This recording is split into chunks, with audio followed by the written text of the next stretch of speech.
سب نفسی نفسی کہیں گے، حضور صلی اللہ علیہ وسلم امتی امتی امتی فرمائیں گے، اور نبی پل صراط پار کر کے جنت کے دروازے پہ پہنچ جائیں گے، دروازہ کھٹکھٹائیں گے کہ کھولو، اندر سے پوچھا جائے گا کون آئے ہیں؟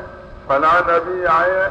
نہیں، محمد علیہ السلام سے پہلے کسی کے لیے جنت کا دروازہ نہیں کھولا جائے گا، اور آپ امت کی فکر میں پیچھے رہ جائیں گے، اور نبی جب وہاں دروازے پہ پہنچ جائیں گے، آپ میدان حشر میں جگہ جگہ جا رہے ہوں گے، امت کو بچوانے کی فکر میں، امت کو دوزخ سے بچوانے کی فکر میں لگے ہوئے ہوں گے، تو ہر مسلمان حضور صلی اللہ علیہ وسلم کی نشانی ہے۔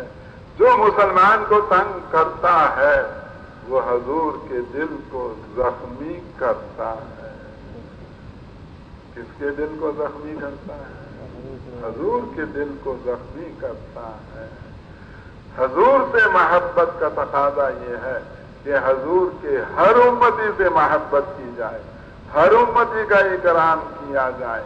تو بھائی طے کریں کہ اب تک کی زندگی میں جتنی بے اکرامی کی اس پہ توبہ کریں گے، اور جس کی بے اکرامی کی ہے اس سے معافی مانگیں گے، اس سے معاف کروائیں گے، اور آئندہ کے لیے طے کریں گے کہ آج سے کسی مسلمان کو نہ ہاتھ سے تکلیف پہنچائیں گے، نہ زبان سے تکلیف پہنچائیں گے۔ تو بھائی ایسا ہی کریں گے نا بھائی؟ انشاءاللہ۔ مسلمان جب مسلمانوں کا اکرام کرتے ہیں تو اللہ امن چین سکون والے حالات دنیا میں بھیج دیتے ہیں۔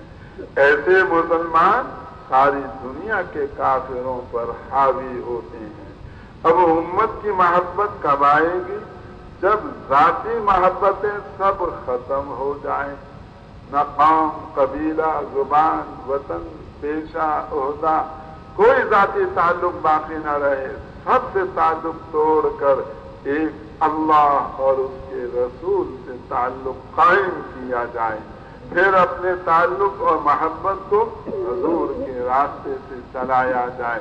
جو حضور سے جڑ جائے وہ ہمارے سر کا تاج ہے۔ تو بھائی اکرام مسلم کو قائم کریں گے نا بھائی انشاءاللہ؟ تو بھائی اکرام مسلم میں یہ بھی ہے کہ راتوں کو اٹھ کر امت کے لیے دعائیں کی جائیں، جیسے حضور صلی اللہ علیہ وسلم دعائیں کرتے تھے امت کے لیے، لمبی لمبی تہجد کی نماز پڑھنا، قرآن پڑھ کر اللہ کو سنانا، اور دھیان جما کر اللہ کا ذکر کرنا، اور رو رو کر امت کے لیے دعائیں کرنا۔ اٹھیں گے بھائی تہجد میں؟ آج رات اٹھیں گے کہ ہر رات اٹھیں گے؟ اللہ کے راستے میں نکل کر اٹھیں گے کہ گھر جا کر بھی اٹھیں گے؟ گھر جا کر کون تہجد کا اہتمام کرے گا؟ اللہ اس ارادے پر استقامت نصیب فرمائے۔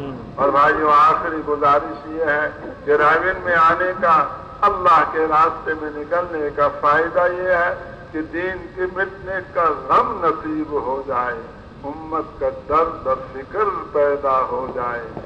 یہ نعمتیں بہت بڑی، ہر ایک کو نہیں ملتی، اس خوش قسمت کو ملتی ہیں جو ان کا طالب صادق ہو۔ جو طالب صادق ہوگا بھائیوں وہ پابند بن کر چلے گا۔ ایک بڑی پابندی تبلیغ میں کیا ہے کہ آدمی دیر رات مسجد میں لگائے، بازار ایک منٹ کے لیے نہ جائے، کیونکہ بازار شیطان کا اڈا ہے، دشمن کا علاقہ ہے، خریداری بالکل نہ کرے۔ اور دوسری بڑی پابندی کیا ہے کہ آدمی اپنی مرضی نہ چلائے۔ تشکیل والوں کے پاس جائے تو ہر تبلیغی تقاضے کے لیے تیار، اور جماعت میں چلا جائے تو امیر جماعت کا فرما بردار۔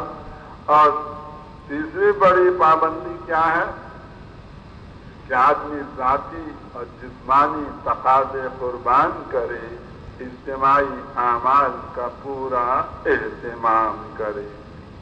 بھائیو رائے میں دن بھر میں 6 اجتماعی عمل ہوتے ہیں۔ سب سے زیادہ برکت والا کون سا اجتماعی عمل ہے؟ کون سا بھائی؟ فجر کا بیان۔ پھر دوسرے نمبر پر کون سا برکت والا وقت ہے؟ عصر کا بیان۔ اور دونوں بیانوں سے شیطان بھگاتا ہے، اٹھاتا ہے۔ صبح کے بیان سے تو اٹھاتا ہے بستر پہ سلانے کے لیے، اور عصر کے بیان سے بھگاتا ہے باہر سیر سپاٹا کرنے کے لیے۔ تو بھائی شیطان کی ماننی ہے یا اجتماعی عمل کی پابندی کرنی ہے؟ تو کون کون اجتماعی عمل کی پابندی کرے گا؟ خاص طور سے ان دو بیانوں کا اہتمام